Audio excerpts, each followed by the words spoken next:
El Señor esté con ustedes. Y con tu espíritu. Lectura del Santo Evangelio según San Mateo. Gloria a ti, Señor. En aquel tiempo dijo Jesús a sus discípulos: No creáis que he venido a abolir la ley y los profetas. No he venido a abolir, sino a dar plenitud. Os aseguro que antes pasarán el cielo y la tierra que deje de cumplirse la última letra o tilde de la ley. En el que se salte uno solo de los preceptos menos importantes y se lo enseñe así a los hombres, será el menos importante en el reino de los cielos. Pero quien los cumpla y enseñe será grande en el reino de los cielos. Palabra del Señor. Gloria a ti, Señor Jesús. Pueden tomar asiento. Amados hermanos, en nuestro Señor Jesucristo, y a María Santísima nuestra Madre. Hemos escuchado de labios del Señor esta sentencia: no crean que he venido a abolir la ley y los profetas. No he venido a abolir, sino a dar plenitud.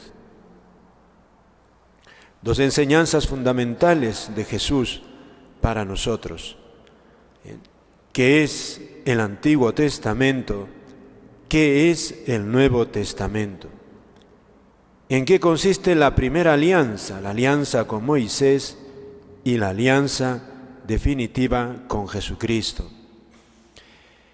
En primer lugar, dice Jesús, no he venido a abolir la ley y los profetas. Se está refiriendo a todo el Antiguo Testamento, todo lo que hizo Dios con el pueblo de Israel, desde Adán, Moisés y los profetas. Jesucristo no lo desecha como inútil, no. Esto es importante porque, así como en los primeros siglos también habían grupos heréticos que contraponían el Antiguo Testamento con el Nuevo Testamento. En el Antiguo Testamento vemos a un Dios de la ley, a un Dios que incluso castiga a su pueblo.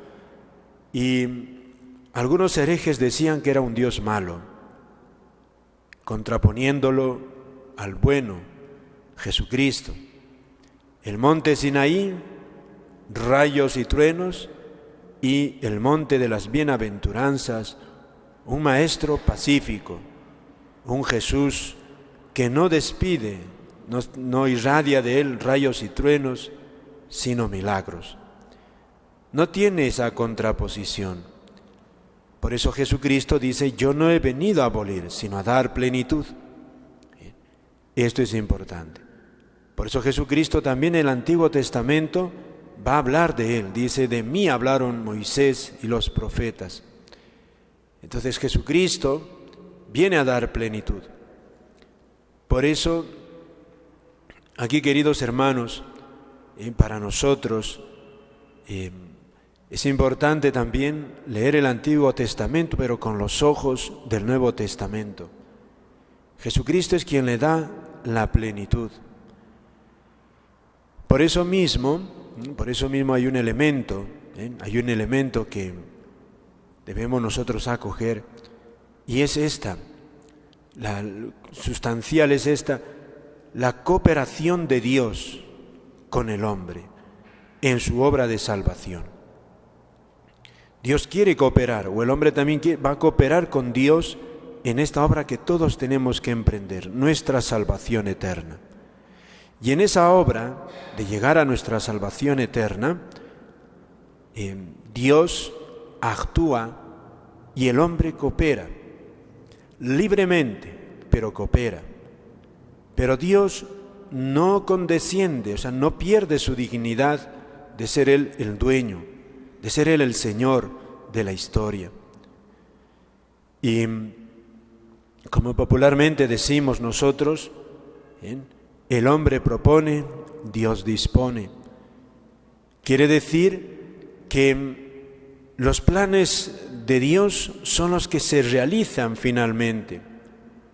El hombre, debido a su debilidad, a la debilidad espiritual que tiene, a veces tuerce los caminos de Dios, pero Dios, de esos males, Dios, que podría terminar en mal, misteriosamente Dios lo lleva hacia el bien, termina en el bien. O sea, Dios es el que hace. Por eso también el Antiguo Testamento hay que verlo así, en esa paciencia de Dios, que sabe tener sus tiempos. Fíjense cuántos años esperó la humanidad a Jesucristo. Los mismos profetas, el mismo Moisés, Abraham, ya vieron de alguna manera el tiempo del Mesías. Lo vieron y se alegraron.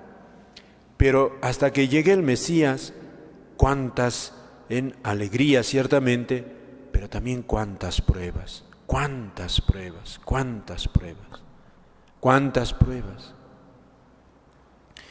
Y esto para nosotros, fíjate, para nosotros sigue siendo una pedagogía actual. Dios nos salva con la paciencia que Él tiene. Y el peligro nuestro es la impaciencia, nuestra impaciencia. Porque nos vemos rodeados de pecados, nos vemos rodeados de una cultura que se aleja de Dios, y a veces nosotros mismos experimentamos esa fragilidad, esa inclinación a pecar y a volver a pecar. Y entonces viene esa famosa tristeza, el peligro de esa tristeza, decir, esto no es para mí. Vivir como Dios quiere no es para mí, es para otros. Y viene la fragilidad, viene la tentación. Y entonces tenemos que recordar aquí esto, cómo Dios llevó a la humanidad, la conduce hasta Jesucristo. Cuántas faltas hasta entonces, cuántos pecados, cuántas fragilidades. Dios mismo no se le reveló antes a su pueblo. ¿Por qué no se apareció Jesucristo? ¿O por qué no nació antes? En épocas anteriores, ¿por qué no? ¿Por qué tiene que esperar? ¿Por qué? Esta es la gran pregunta. ¿Por qué? ¿Por qué, queridos hermanos? Es el misterio de Dios. La teología ha hablado de esta como paciencia de Dios mediante la doctrina de la gracia, sobre todo la gracia actual. Nosotros somos débiles y sin la ayuda de Dios no podemos perseverar, empezar en el bien, crecer en el bien, no podemos. Si Dios no nos da su gracia. La famosa doctrina de la gracia actual también, que Dios necesita nuestra cooperación ciertamente, pero Dios nos va a dar a lo largo de nuestra vida, si lo decimos popularmente, como pequeños empujones que nos van a ayudar a caminar, a crecer en santidad. Dios nos va a dar. Es un padre que sabe que sus hijos son débiles y ese padre lo va a coger de la mano en cierto momento para que avance un poquito más. Dios nos va a dar esas ayudas. Dios quiere darnos esas ayudas en las gracias actuales. Por eso a nosotros nos cuesta vernos que una y otra vez no nos levantamos o volvemos a caer y nos cuesta. Entonces tienes que saber que Dios te va a dar y quiere darte esos dones que en ciertos momentos de tu vida te pueden producir cambios fundamentales. Pero lo único que Dios nos pide es, primero, que se lo pidamos, que le pidamos, Señor, esos dones, esas gracias que nos van a cambiar y nos van a hacer crecer espiritualmente, y por otra parte estemos como disponibles a cogerlo. Estemos disponibles. Pedirlo y disponernos mediante las obras buenas, tratar de hacer las obras buenas que podamos. Y entonces Dios visita. Dios visita. Él es, fíjate que dice aquí, yo he venido a dar plenitud. Y no podemos, fíjate, desechar todas las palabras de Cristo como imposibles. Dice aquí Jesús, incluso a los que predican, cuidado, dice, el que enseña a los hombres, dice, el que se salte uno solo de estos preceptos menos importantes y se lo enseña así a los hombres, Jesús advierte que eso no se debe hacer. O sea, un predicador no puede enseñar solamente lo mínimo. No. Hay en la nueva ley de Cristo, incluso hay cosas que son menos importantes, como decir, cosas pequeñas. Pero el predicador tiene obligación de enseñar todo lo que el Señor nos ha enseñado, todo, hasta las cosas más pequeñas. Guiar al pueblo. No por el hecho de que sea difícil, callarlo. Le toca hablar. Enseñar toda la ley de Cristo. Por eso, un predicador no puede estar solamente hablando de los mandamientos, sino también de lo que implica la vida de santidad, la gran exigencia de Cristo. Y entonces, fíjate, esto ciertamente también nos va a resultar como algo difícil a veces. Pero ojo, es esto, la gracia actual, los dones actuales, esos dones que Dios nos quiere dar en ciertos momentos de mi vida, son los que nos van transformando, son los que nos van haciendo posible vivir en plenitud el Evangelio de Cristo. Por eso no podemos nosotros desanimarnos ante la exigencia del Evangelio, no, sino confiar en Dios, que en ciertos momentos de la vida Dios nos dará esta gracia. Como en grande aquí Jesús dice al pueblo de Israel, cuánto tiempo le hizo esperar hasta que llega Jesucristo.